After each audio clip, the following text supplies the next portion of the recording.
Welcome to Michelle's Opinions. On this episode of Michelle's Opinions, we're going to talk about what year is it? We're also going to look into Seers, like Nostradamus, and 2012. As we're getting started with this episode, I want to let you know that the links are in the description box. Also, that's for the source information. Also, there's links for Patreon and PayPal. So if you'd like to support the work, that's where you can go and do that. A light language video will be going up on Patreon really soon. Just doing a little channel maintenance here. Oh, also, we have Super Chat. And anybody that would like to do a Super Chat, that'd be awesome. All right, let's get to this, guys. We're going to start by looking into time. How do we truly know what year it is? Does anybody remember Y2K? When everything was supposed to shut down? When we went to a 4-digit instead of 2-digit on our computer systems? Just because of the computers were going to shut down, we thought the world was ending. No, the world would not end just because our computers went down. We would continue to move forward. But I do question, what year is it? They did a countdown and then began at 0. What constitutes somebody beginning the year of 0? I know that we believe that it is because of when Christ was born. And even that is up for debate now.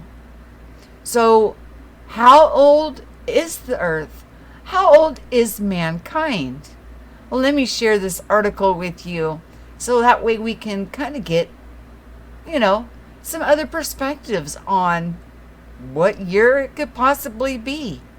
And why is it that when seers or people who hold the gift of prophecy do not actually see it in linear time, like years and things like that, how they cannot actually put a date on something?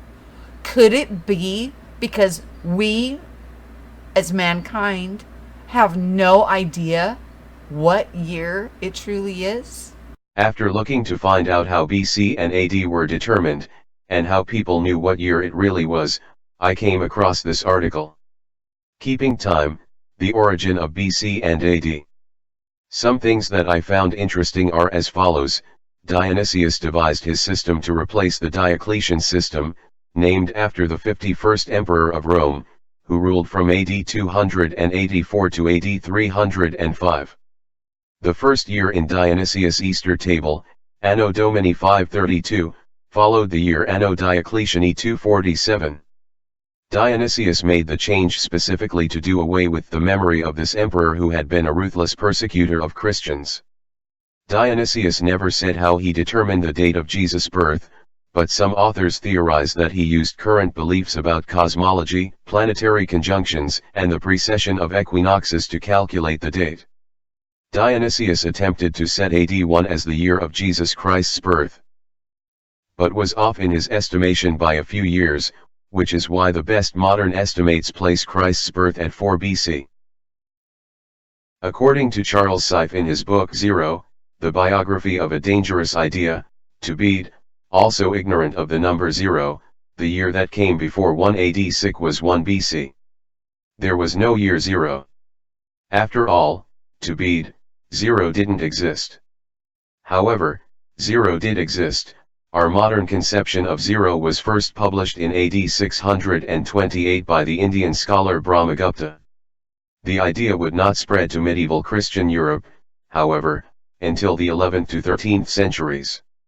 Rationales for the transition from AD to CE include, 1. Showing sensitivity to those who use the same year number as that which originated with Christians, but who are not themselves Christian, and, 2. The label Anno Domini being arguably inaccurate, since scholars generally believe that Christ was born some years before AD 1 and that the historical evidence is too sketchy to allow for definitive dating. In bold are the things that have me wondering. Even if you try to date the age of the Earth, there's a 50 million year margin of error. So with inaccuracies and zeros, and no zeros, and making the change to forget about an emperor, etc., how exactly can we accurately determine what year we're truly in? Is this really just the year 4,540,000,000? Is it 2016, 2018, 2500? How do we know?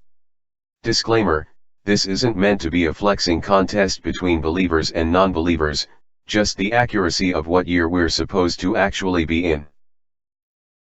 Then we have Albert Einstein's famous quote, "Time is an illusion." Well, there's something to that. As many of us are noticing, time speeding up or time slowing down. One day we're looking at it and it's Monday and it's already now the weekend. Our clocks are not matching up. We have one of those atomic clocks that should be right all the time. But now it's not matching our cell phones, our digital clocks in the house, everything. All of our clocks now are all mismatching. Your cell phone clock, which should be exactly like an atomic clock, it's not even matching a regular clock. We're finding ourselves either too early or too late for appointments because time is not even synced up anymore. Is this happening with anybody else? And then we have the famous 2012 Doomsday, 12/21/2012. Also, it's been said by many that Nostradamus couldn't see past 2012. Well, as we just discussed, when people are seeing or are seers or have the gift of prophecy, dates and time are not given because we really don't know what year it is. So how did they ever come up with 12/21/2012 being the end of the long count Mayan calendar? Things to think about. Let's get into some Nostradamus now. Nostradamus was a famous seer. He was a diviner. And here's a quote from Nostradamus in 1555. "Perfect knowledge of such things cannot be acquired without divine inspiration, given that all prophetic inspiration derives its initial origin from God Almighty, then from chance and nature." Nostradamus is known for being a seer. So let's find out what the definition of a seer is. 95,400,000 results anytime. Dictionary. Look it up. Seer. Sir. Noun. A person who is supposed to be able, through supernatural insight, to see what the future holds. A seer had foretold that the Earl would assume the throne. Synonyms. Prophet, prophetess, sibyl, augur, soothsayer, wise man, wise woman. More. Archaic. A person who sees something specified. A seer of the future. So with him being a seer, that gives him the ability to be able to see into the future. But again, with us not really knowing the year, how can the seer actually put a date and time on anything that they are seeing? More to think about, guys. For this specific post, we're going to be focusing on the 2012 Nostradamus prophecies. And I'm going to share those here with you guys. And then we're going to talk about the gift of prophecy and how many people are actually becoming seers now in this time, in this great awakening. Nostradamus is the most famous for the 2012 prophecies he made, predictions that showed disaster, doomsday, and mayhem in 2012. Nostradamus was a seer using scrying techniques back in the mid-1500s.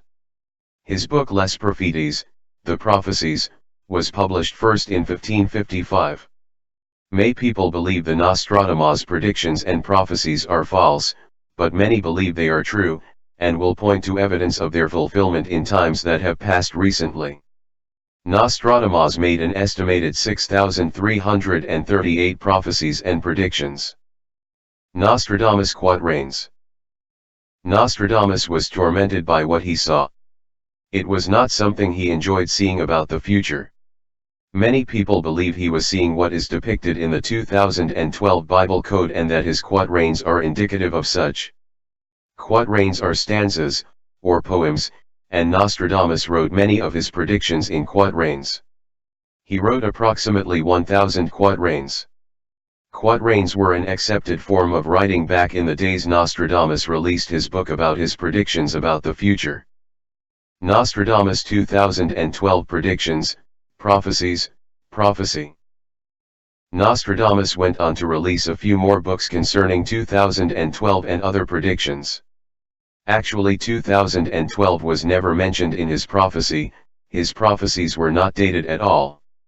They were only indicative of the future that no one knew the date. Nostradamus' end-of-the-world prophecies were supposedly based on the Bible code that he was studying.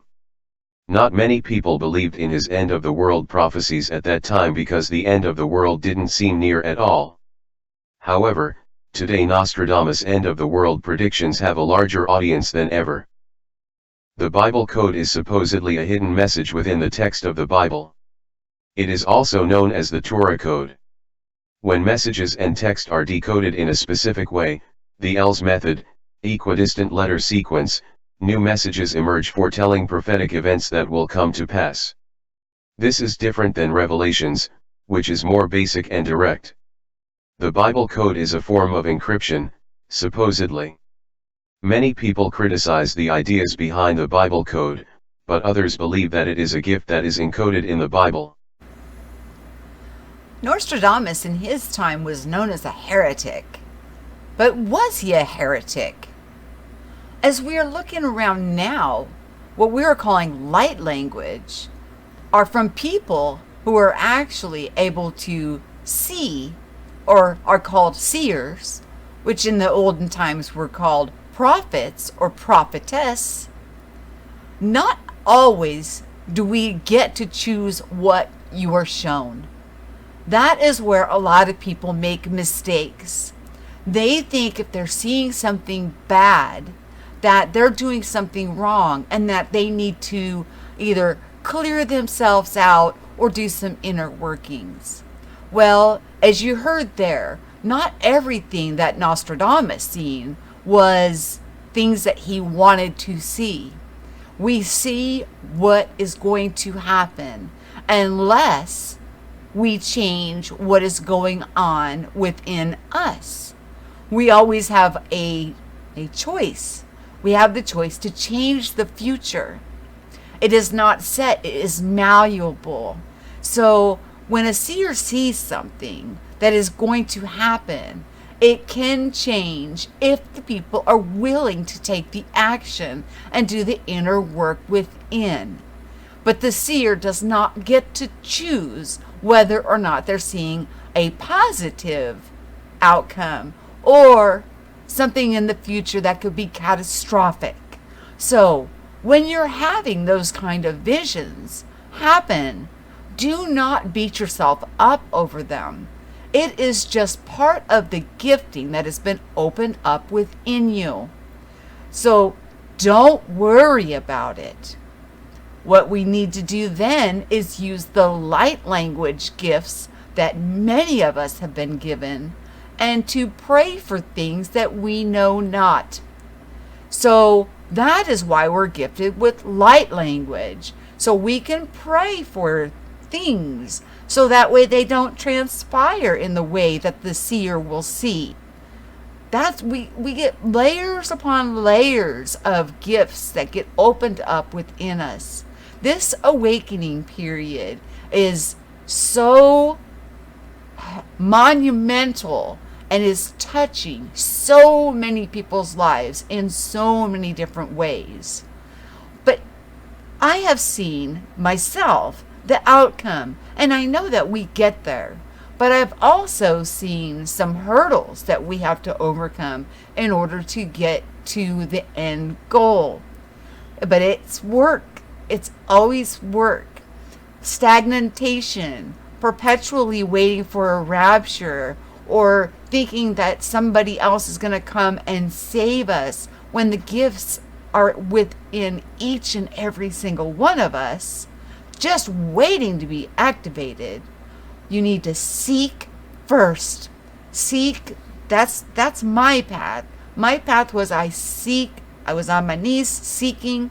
I was taken off my knees, and then the gift started operating, and it was 2001. So did we restart into a new time?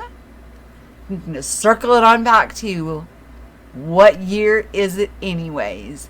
In 2001, I started to have dreams and visions, and they weren't always about sunshine and lollipops.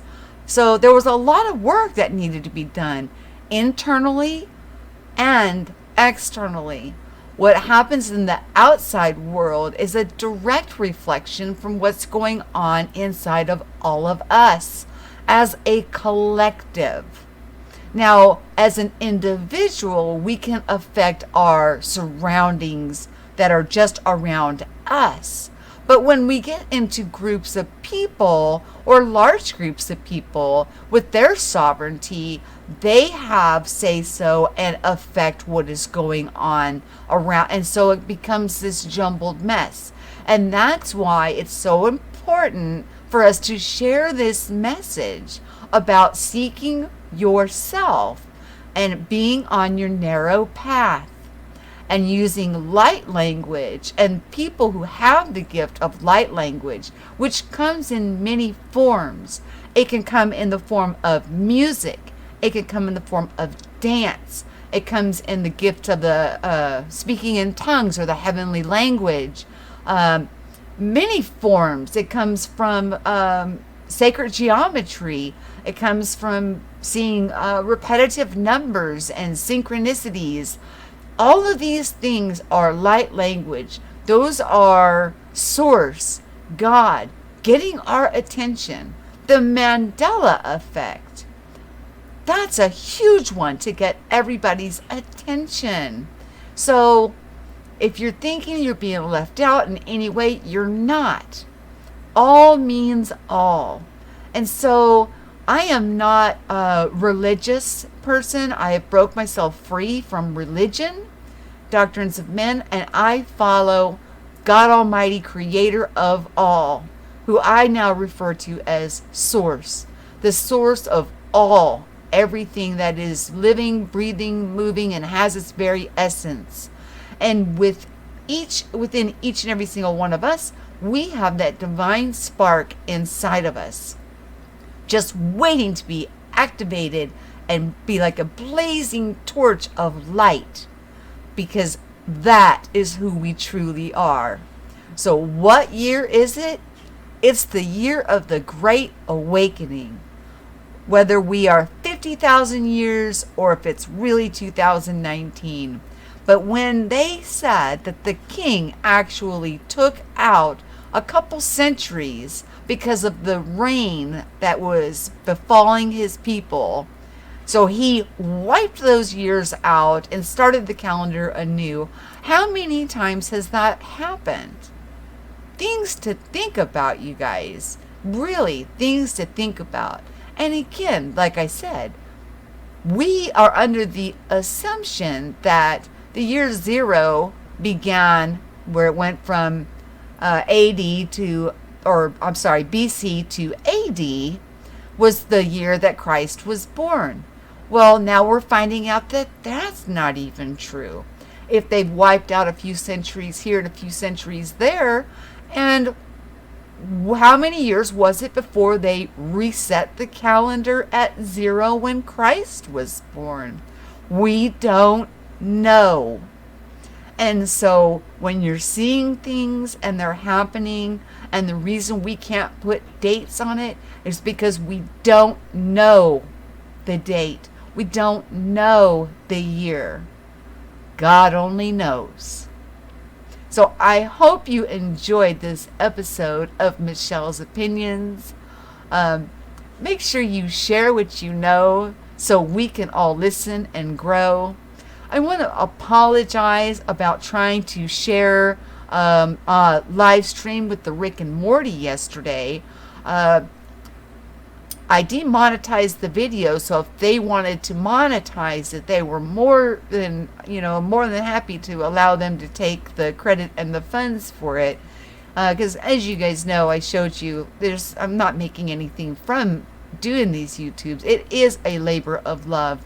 I want everybody to wake up and stand in their position and hold their position of who and what we truly are. But they took that down very quickly. But if you go to Walmart, you could find these on disc, the full seasons, about $5.99. I'm not trying to sell you anything.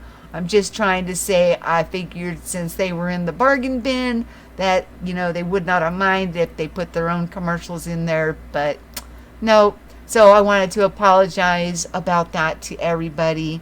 Live streaming has not been taken away from me, and I will be more careful in the future in that regard.